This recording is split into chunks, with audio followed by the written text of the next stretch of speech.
Thank you for having me. My name is Ryan Campbell. I'm a graduate research assistant at the University of Tennessee. And I'll be talking about my title is Individual-Based Social Network Subcommunity Models of the Opioid Epidemic.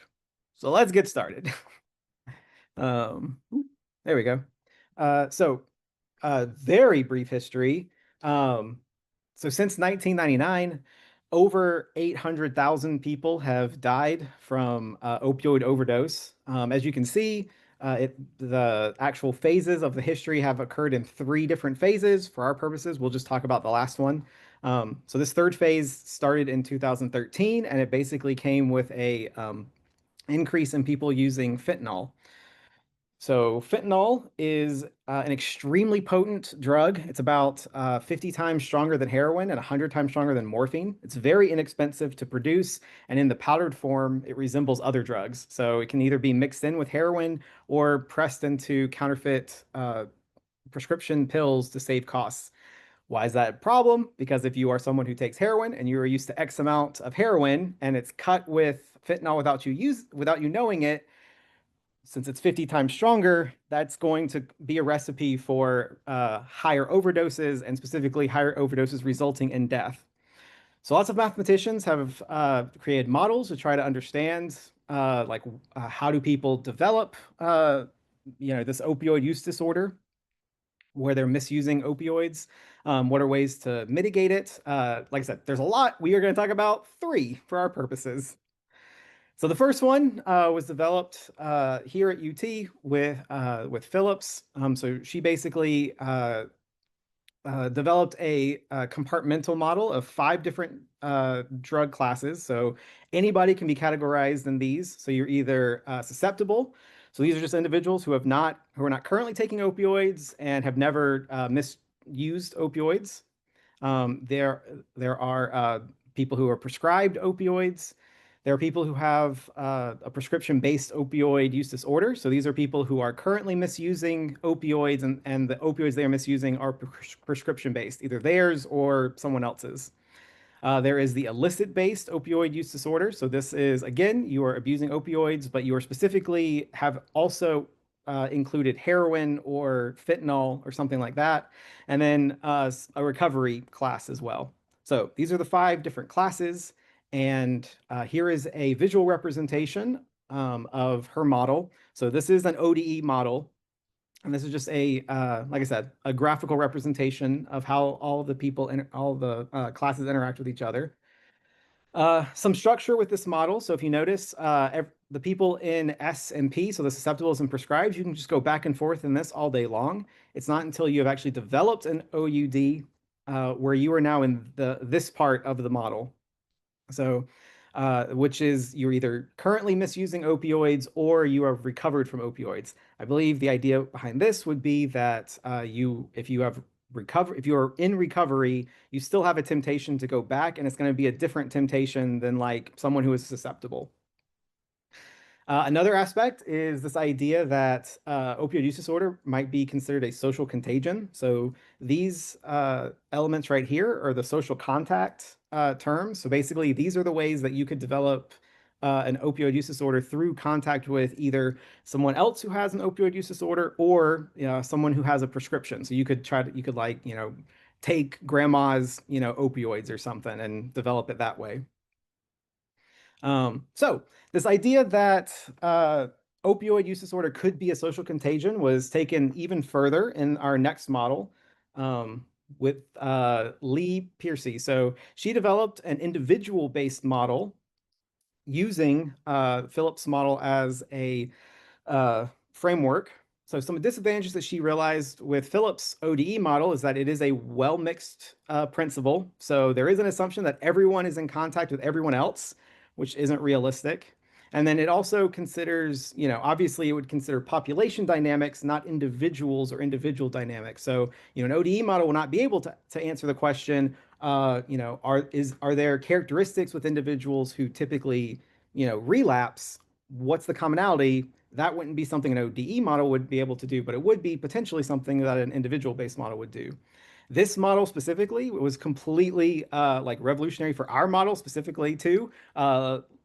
Piercy even gave me her code so I could work on it to develop my stuff. So this has been incredibly helpful, kind of redeveloping some of her framework for my purposes.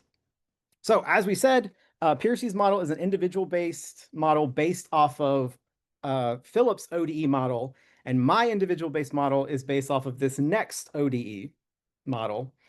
So Kimberlin Eversman developed another ODE model, and it kind of built upon Phillips. So that first model that we talked about, it kind of built upon it.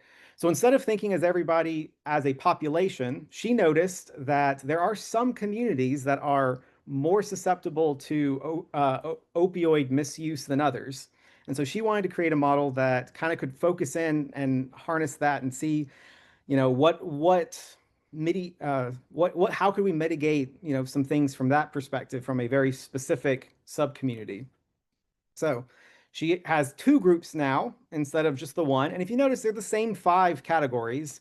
The only real difference is the social community. So, sorry, the focal community. So if you notice, the susceptibles are done in with chronic pain and without chronic pain. This was one idea that she had, was maybe if we could, if someone with chronic pain, instead of giving them opioids, prescribed opioids, we could like do physical therapy or counseling. So that's kind of why she broke that one up. But again, here are the models that are visual representations of her ODEs. So it is a general population and a focal focal community. So that being said, we use this as a framework for our models. And in actuality, we have 2 models that we're doing. So we have our own ODE model that slightly deviates from Eversman's model. And then we have an individual-based model. So we start with an individual-based model. So we want to think through that first. So if we have individuals, so let's assume these points are individuals, the lines are their connections, right? So does a population community framework work that Eversman had? So you definitely can label everybody, whoever is in the subcommunity, you can label them as that. But then would it make sense to label everybody else as a population? Well, of course not. Everyone's a part of the population. So we would need a different category to categorize everyone else, all the other individuals. And so this led us to talk about a community out community framework. So this out community is basically just everyone outside the focal community that you care about. So that's the first main deviation that we had. So these are what we are looking at. It's the out community and the focal community, and they do look very similar to what Eversman had. And specifically, another deviation was this isolation term. So we saw there were some studies that said that there is a high correlation with people who are socially isolated and who misuse opioids. So we just wanted to have that in the model as well. So these terms specifically are a separate way of people developing opioid use disorder. So just not through social contact, but through seeking it out on their own means. So that is our opioid model. Again, it's very similar to Eversman's, it's just slightly different. And then from there, we also created an individual-based model. I'm just going to highlight 3 things that's interesting that our model does. That's a little different than what the previous one did. So ours is a dynamic model, which means edges can change over time. So you can add or sever any connection over time. Like I said, the original one was the original individual-based model that we were kind of basing our idea off of was a static network. So the edges didn't change over time. Once they were created at the beginning, they just stayed still. We also wanted this idea that connections having some weighted influence. So this idea that people are not equally influenced by everyone else. There are people that you care about their opinion. There's people you don't care about their opinion. So we just kind of wanted to add that idea in here as well. So we've labeled connections as either some strong or some weak influence. And so we just wanted, whenever people were considering changing their drug classes, we wanted the strong influence to be more heavily weighted than the weak influence. And then we also had this idea of weighted mobility. So again, independently, we gave these connections either this idea of a strong mobility or a weak mobility.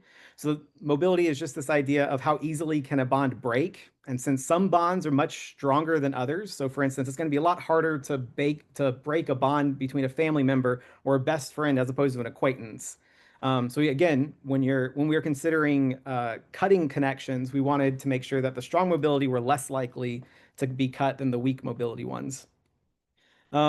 This is basically what we got so far. So we've kind of set up our model. We're still trying to determine some of these new parameters. And then hopefully we can eventually answer some questions like, do the deviations in our ODE model tell us anything different? So can we say anything about isolation using our ODE model? And then for the individual based model, are there any trends that seem to be happening where, specific individuals who are developing an OUD or relapsing back into OUD, are there any commonalities between them? Hopefully we can answer some of those questions. Uh, Thank you to my advisor, Christopher Strickland, and for y'all to invite me here. And those are all my references.